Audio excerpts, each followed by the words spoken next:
If you don't smell it burning, you're already too late. That's what my late wife used to say, and one night she was right. The roar of the flames was louder than my own heartbeat, louder than her scream. The copper pan I'd left a few seconds too long on the stove detonated, and in that instant my world tilted red, white, black, then silence. When I came to the only sound I could still hear was the cry of my 9-year-old boy muffled behind a closed bedroom door. He hadn't spoken since that night. And me. I never forgave myself. These days I wasn't a chef anymore. I was just a dishwasher at a rundown diner off Highway 281 apron, tied backwards, living out my sentence in the grease and steam. Folks passed through without remembering my name. That was fine. I didn't want to be remembered. My only job now was wiping down counters, scrubbing plates, and raising my boy Noah the best I could. Until the night she walked in. It was late, nearly closing time, when the back door creaked open and cold March air followed the sound of heels.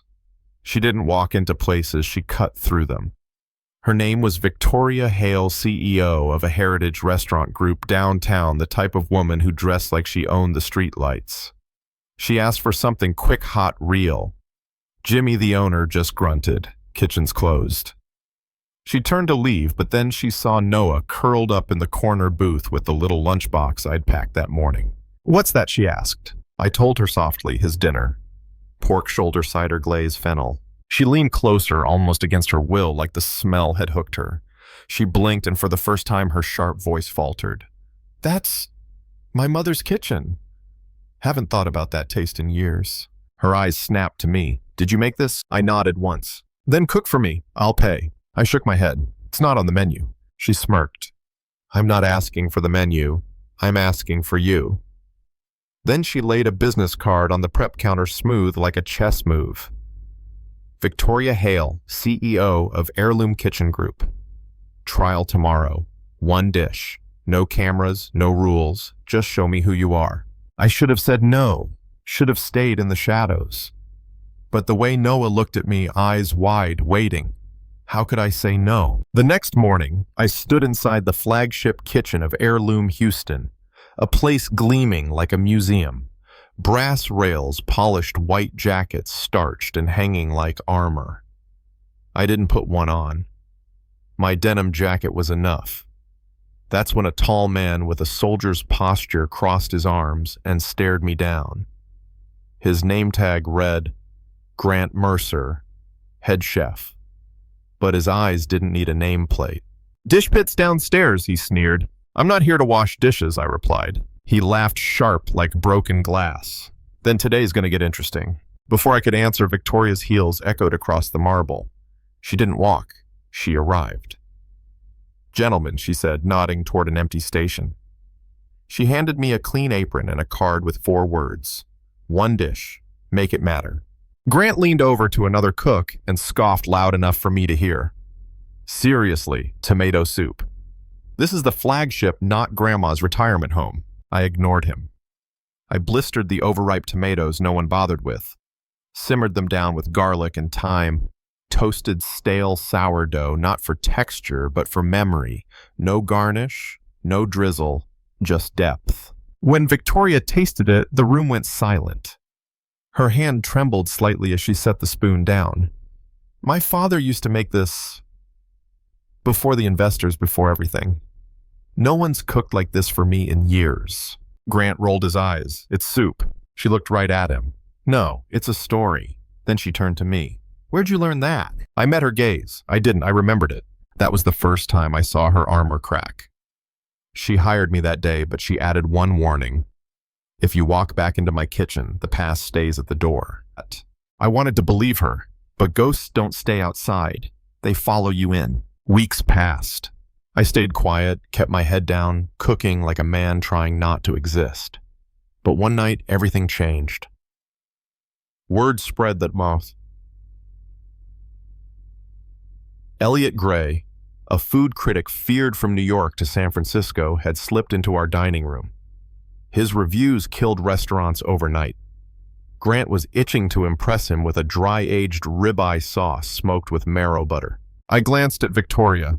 Do we still have pork shoulder from last night? Grant barked a laugh. You want to serve leftovers to Elliot Gray? I said quietly. Let me cook for him. Victoria hesitated, then nodded once. One shot. I braised the pork, slow glazed it with honey and burnt apple puree, laid it over mashed parsnips. Nothing flashy. When Elliot tasted it, he froze. His fork hovered midair. Then he scribbled something on a napkin and walked out without a word. The server handed that napkin to Victoria. On it were just 2 lines. I haven't cried while eating since 1982. Tell whoever made this thank you for reminding me I'm still human. Grant stormed out of the kitchen. I just washed my hands and kept moving. But inside, something cracked open. Of course, nothing stays secret. A young line cook filmed me slicing onions one night, my hands moving like muscle memory from another life. The video leaked online under the caption, "Ghost hands in the heirloom kitchen. Is this Asher Wells?" The past came flooding back. Headlines, lawsuits, whispers. Flame-famed chef, burns out, kills, wife in fire. They never cared that the gas company admitted fault, never cared that I tried to save her. To the world, I was the villain. Victoria called me into her office, her voice sharp, but her eyes softer than usual. She slid the video across the desk. I'm not asking if it's you, I already know, but understand something people are digging. You've been found. I pulled out the old knife I carried everywhere, laid it on her desk. This blade's been in Paris, Kyoto, Vegas. It's also the knife I held the night my wife died. I left the world that day. I only came here to hide the fire so it couldn't burn anyone else. She stared at me for a long time. Then she whispered, I don't care what they say. I care what you still believe about yourself. That cut deeper than the knife ever could. Meanwhile, Noah, my quiet boy, was watching everything. Kids at school taunted him, called me a killer. He came home, eyes red, sketchbook torn. That night he looked at me and said, Dad, you cook like you're sad. Mom used to say food should taste like love. Maybe that's why it doesn't taste like her cooking anymore. I broke right there. And in that breaking, something shifted. I realized I couldn't keep cooking from grief. I had to start cooking from memory, from love, or I'd lose him too. Then came the American Culinary Revival, the most prestigious competition in the country. Only 5 restaurants selected nationwide, and Heirloom was one of them. Investors wanted Grant to lead.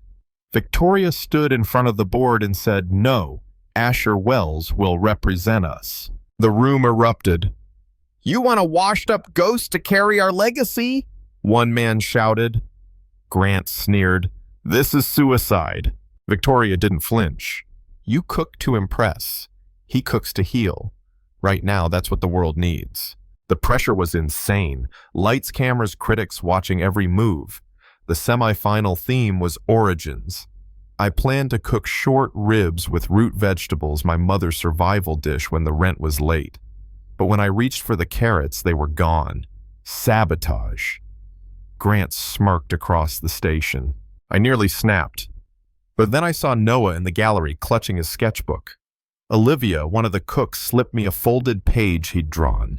It read, you don't need perfect ingredients. You just need your heart. So I grabbed what I had: parsnips, fennel, bruised apples. I let the dish evolve. When the judges tasted it, one of them closed his eyes, then whispered, when a chef loses everything he learns what really feeds people. That night, for the first time in years, I breathed without guilt, crushing my chest. The finals were held in Caraway Hall, chandeliers, blazing, cameras flashing. My opponent, Sebastian Leo, a prodigy with millions of followers, smirked at me. Your flavors are nostalgic, old man. Nostalgia doesn't win anymore. I smiled faintly. Good thing I'm not here to win. I'm here to feed. He built a tower of quail confit with saffron dust.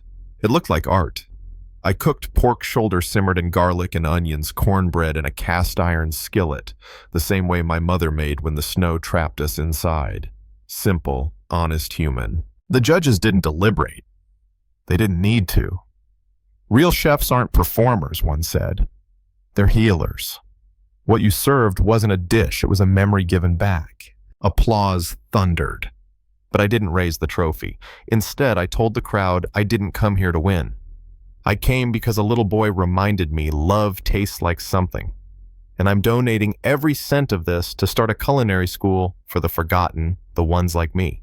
2 weeks later, the heirloom flagship reopened under a new name, Noah's Table. Not after me, after my son. Because he remembered what food was for when I forgot. There was no PR team, no red carpet, just a chalkboard outside that read, "Everyone has a story here. Every meal tells one." People came with tears, with memories, with hunger deeper than their stomachs. An old man whispered after tasting soup, "I forgot what kindness tastes like." A young couple cried over meatloaf because it reminded them of the first time they felt safe. And me, I stopped hiding. I started cooking the way my wife would have wanted, with love, not regret. Now let me ask you, what do you think? Should a man's past mistakes define him forever? Or can food memory and love rewrite the story? Drop your thoughts in the comments. Tell me your city. Tell me your comfort food. Tell me if you've ever tasted something that healed you. And if this story moved you, even a little, hit that like button, subscribe, and ring the bell, because we've got many more stories cooking just waiting to be served.